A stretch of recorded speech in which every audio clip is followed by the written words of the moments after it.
What's up, everybody? Truth Teller here for newscaller.com. I was at the Lime Street Park in the city of Hesperia, controlled by Hesperia Parks and Rec.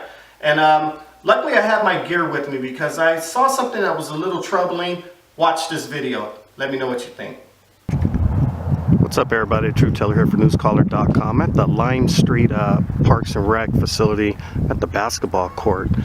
Check this out. There's a lot of dirt around the half moon perimeter. Concrete is extremely shiny.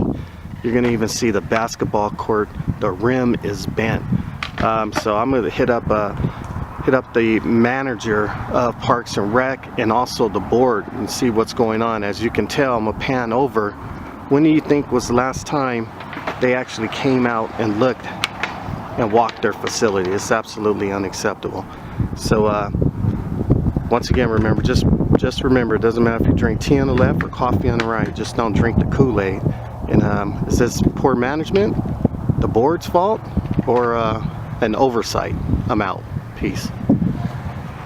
So as you can tell, the rim was bent, it was not level. The concrete was extremely polished, so it was dangerous. If you're out there cutting, running, you're going to pretty much slip and fall. If you notice, there was a 2 to 3 foot perimeter of dirt and sand which bled over onto the concrete.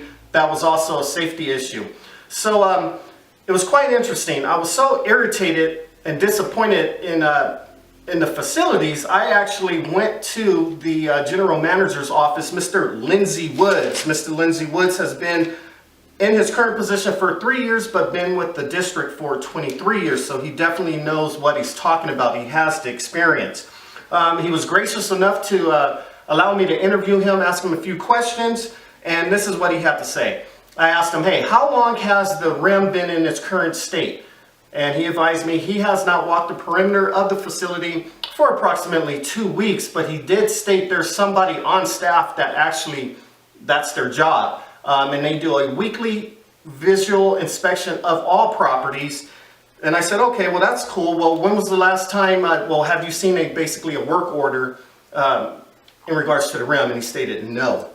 I asked him, hey, how long has the concrete been in its current state? And he advised me when the court was built, basically, it was overworked. That's where the shiny finish came from. And he thought this was the proper way the outdoor court should be, considering indoor courts are shiny as well.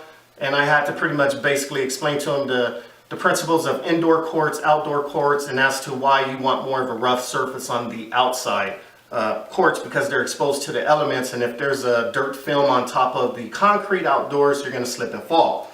So that was quite interesting. One promising note, he did state, Hesperia Parks and Rec are currently in a process of resurfacing the tennis courts in the city. And he's going to consider and look into having this one particular court on Lime Street actually resurfaced. So it was a good meeting with Mr. Lindsay Woods. Now check this out. 30 minutes later, Mr. Woods called me back and stated, hey, the rim will be replaced next week. Good looking out, Mr. Woods, General Manager, Hesperia Parks and Rec. So that was very promising. I really enjoyed that.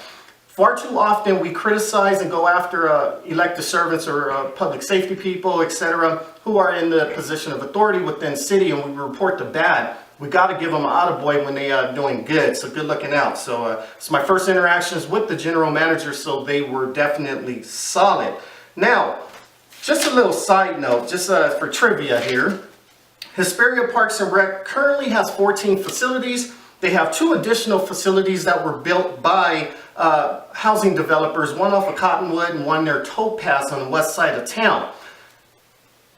I drove to Timberlane, Maple, Malibu, Civic Plaza, Live Oak, Epic, and none of those facilities have basketball courts except Malibu. They have dual usage with the elementary school that's right next door.